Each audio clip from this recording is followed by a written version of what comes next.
as we animate inside of Blender, we need to be very mindful as to specifically where our objects are moving, rotating, and scaling from.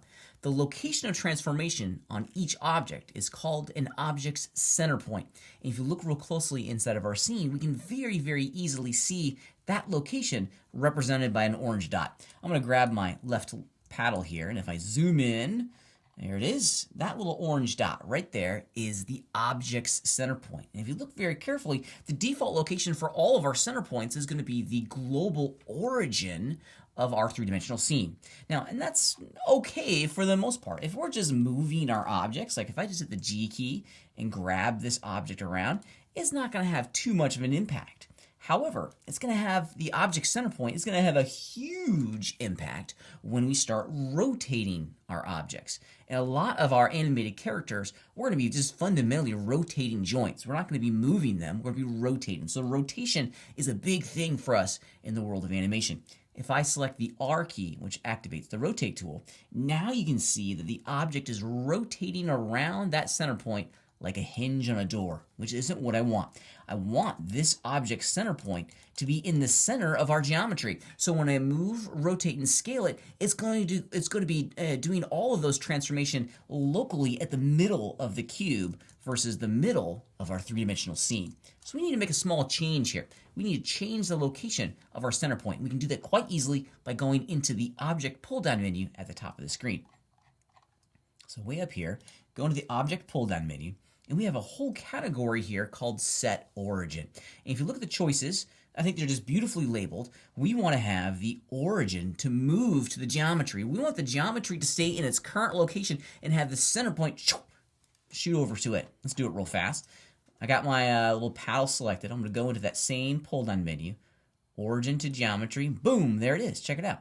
Now our center point is right in the middle of our cube. So if I was to rotate this object now, let's do it real fast, hit the R key. Yeah, now it's rotating around its local center point. It's because, well, it's not its local center point, it's rotating around the center point, which is localized to the geometry. Excuse me, I misspoke. Okay.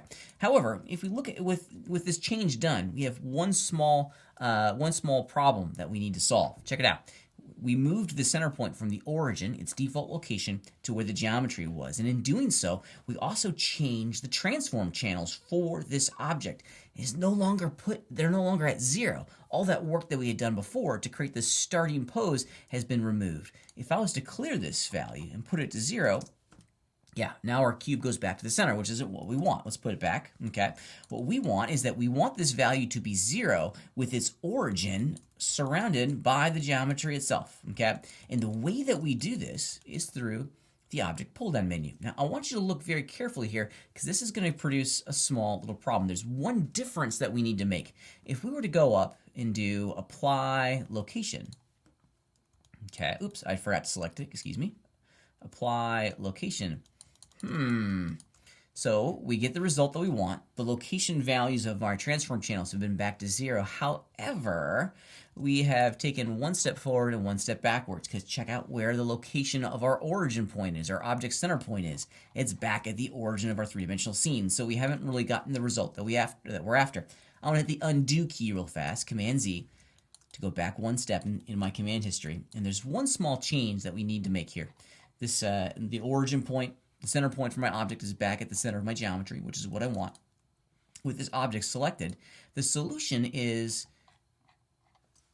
these, location to deltas. Deltas is a mathematical term or a programming term that means difference. And by doing location to deltas, we're going to keep the center point for our object in the middle of the geometry, but it's going to put all of our transform values back to 0. So we'll do location to deltas, and now we're getting what we want. The location is 0, 0, 0 on, or the center point transform information 0. And now check it out. Our location for our object center point is right where we want it to be. So there it is. That's the thing that we need to change, location to deltas. And the same thing goes for all of our other transform channels. If you look over here very carefully, we got location, rotation, and scale all to the deltas. And this is what's different. That's how I think of it. Delta means what's different. And it's taking the object's location, the object's center point, and the transform channels and giving us the result that we want. Being an animator is all about controlling our object's rotation, location, and scale. And this is a great way for us to kind of rein all of this in and ensure that what we're animating is producing that grand illusion of life.